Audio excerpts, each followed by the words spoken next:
Okay, so here we are. The Easy 8 Sherman is all put together. It's as far as I'm going to take it in the construction phase before I start throwing paint and primer at it. There's a few pieces I've left off, and I'll explain why. There's a couple pieces that I've used from the Tacom kit, and I'll explain why.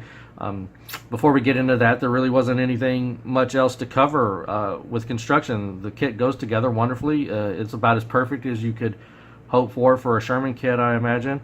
I don't know if it's the most accurate or the most detailed, but it's certainly up there.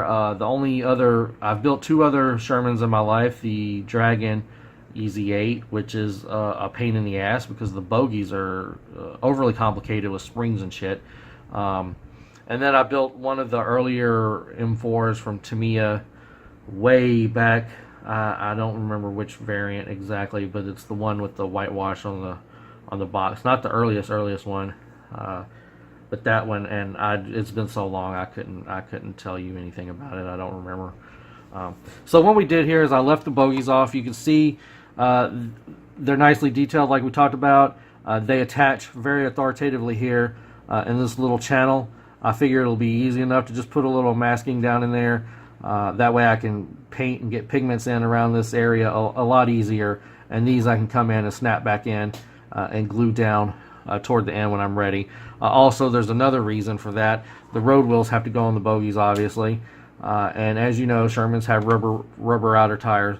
And painting that and then getting the OD in the hub, it's not difficult, but it presents a challenge. You have several options. Now, one is I could just glue them together, put them together like they want you to, and then spray it all, the OD, and then come back with a brush. That's an easy way to do it. There's a nice raised rim. You'd be able to get a clean demarcation if you're remotely competent with a paintbrush. But that's not how I want to do it. I prefer to use the airbrush. It's just faster and easier for me. So what I'm going to do is I'm actually going to prime these, and then I'll paint the rubber color. And then I'm going to use a masking tip, something that I kind of accidentally stumbled upon to get the OD down. We'll spray the rubber, and that's something we'll cover in the painting video. That's something I want to focus on as the focus of another video, is this masking technique, to where we'll paint and then we'll mask, and then we'll do the OD, and then I'll show you a neat little trick that'll be fun you might can use moving forward. So that's why I did that. Using the paintbrush would just take forever and be tedious and something I don't want to deal with. Other than that, one thing I want to point out that I did use the Tacom Commander coupler ring here, and there's a very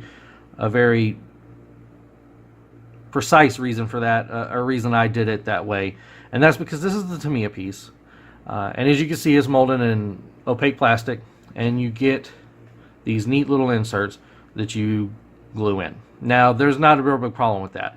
I just glue them in, glue this piece down, mask, and then go about my business, or I could leave this piece off, paint it, and do all that, and at the end insert these and then glue it down so I don't have to worry about masking. Well, what I wanted to do was just do as much of the gluing ahead of time as I can.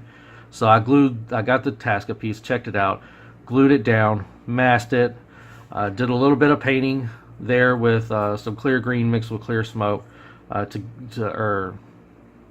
that's not the smoke. That's the wrong color. That's not what I used. I used the clear smoke. I grabbed the water one out of there to show you, but clear green with the clear smoke to tint that a little bit, and that's done from the inside, and then masked it, and that way this is glued down. I don't have to worry about gluing this on later or have the extra step of gluing these in and then masking this. I could just mask this right away and glue this down. The Tasca kit is done. I can't build it all the way now because of a mistake I made, so I might as well do that. I wouldn't go out and buy a Tasca kit just for this piece, nor would I for the machine gun. Now, some people said that the Tamiya 50 caliber machine gun wasn't up to standards. I'm thinking they retooled the 50 cal for this kit. I know I'm told that the World War II version of the Easy 8 has the older, from back in the day, the 60s or 70s even, 50 caliber. This Tamiya, this one looks much better than the ones I'm seeing in pictures that I looked at, so I used it. I looked at it compared to the Tasca, and the Tasca is just not that much better to warrant using it. Plus, I can save the Tasca one for another build in the future if I find myself needing one. Did drill out the barrel with a little micro drill. Add a little detail. We did that to the one on the hull as well. The crate and the mount are all glued up, so at the end I'll just come down and seat the gun there. That way I can paint it separately, make that easier. The tow cable, some people were saying that it's nice that they color the tow cable instead of giving you a white piece of thread. They give you a dark brown one. Paint that anyway, because if you leave it looking like that, it's just going to look like thread. I mean, you're going to want to paint that anyway, so I wouldn't worry about what color it is. What does that matter? Just a little cleanup thing, a couple cleanup things to do. I still need to sand the barrel, the muzzle brake down. I noticed that I glued that and was letting it dry and forgot to do it, so I need to do that.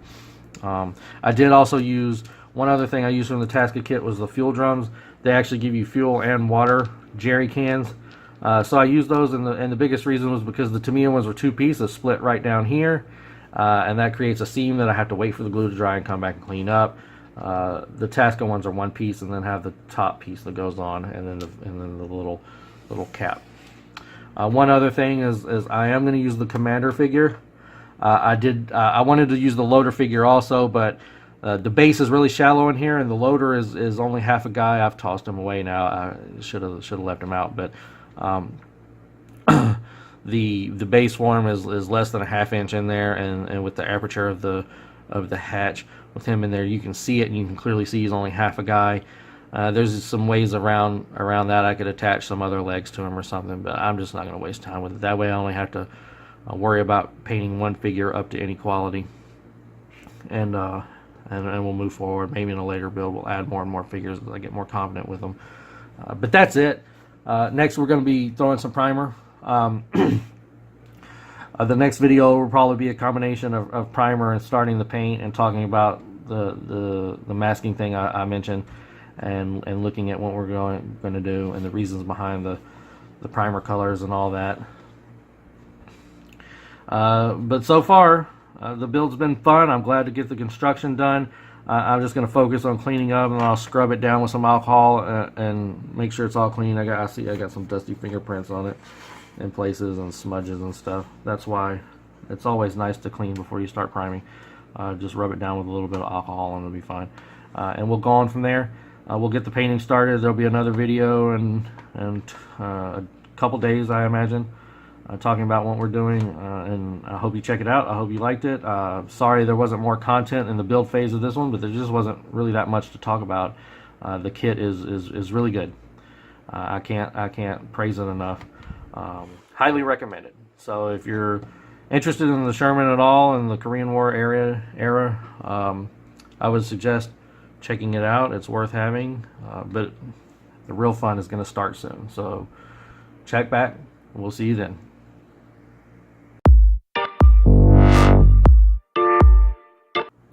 Okay, so that's the Sherman Prime, and I've used the Stynylrez primer here, and I'll tell you why. I used to prefer Mr. Finishing Surfacer 1500, which is a lacquer primer. It's a great primer. It goes on great and smooth, finishes off nicely, sands nicely, paint goes over it well, it's strong. But the problem with it is, for me, is I have to open the window and put on a mask. And if I can avoid opening the window and putting on a mask and get a product that gives me just as good of a finish, I'm going to use it. And that's what the Stynylrez does. I was skeptical at first, but now I'm truly a convert. And plus, they have some great colors. Like here, I've used the neutral yellow. The reasoning behind that is I'm kind of trying to move away from sticking to one technique, and I've been doing black basing for a while, and while it works and can give you some nice variety, I would like to try to get that in other ways, and I'm focusing heavily on the oil end of the weathering process, and I think that you can get a lot of interesting things that way, so I don't feel any need to put the extra work into the black basing thing.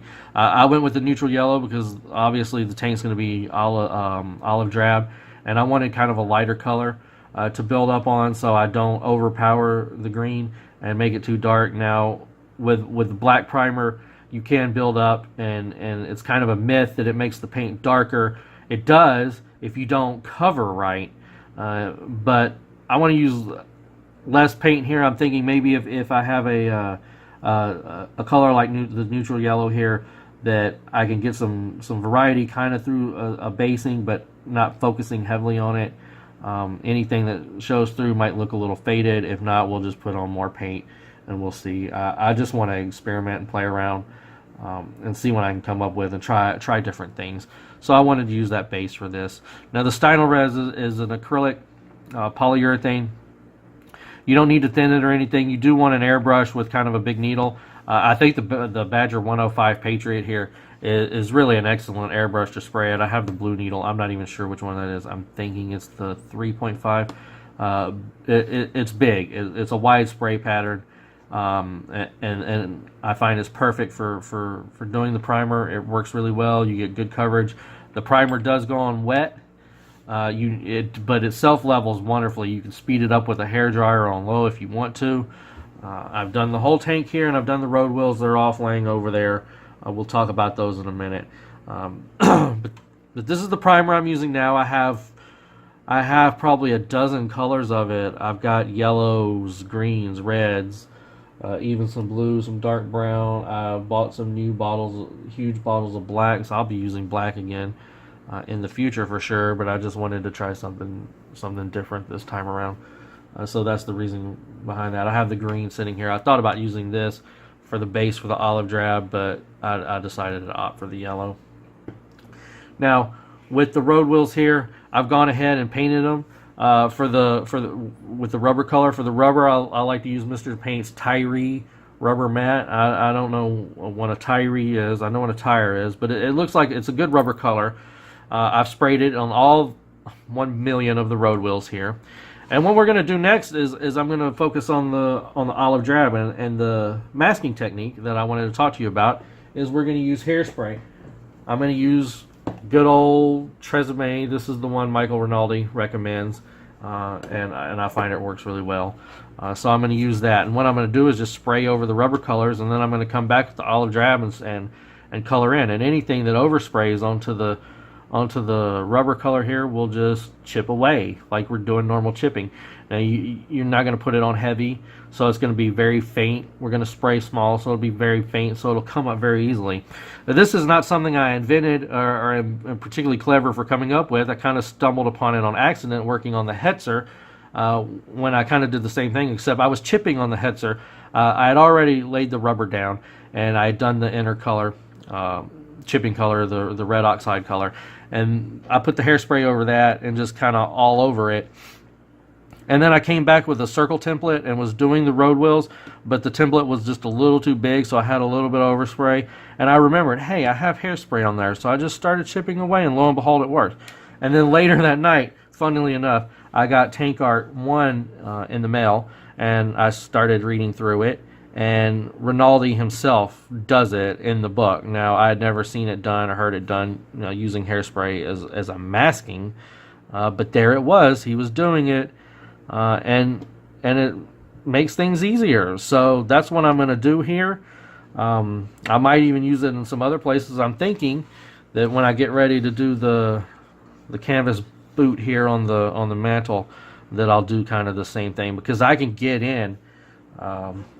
With the chrome here, this is an excellent airbrush, detail brush. I can get in and do this freehand mostly anyway, and I'll just have a bit of overspray here and there. You can even dial it down enough, and with precision, I could do it with no overspray at all, but it would strain my neck and my eyes.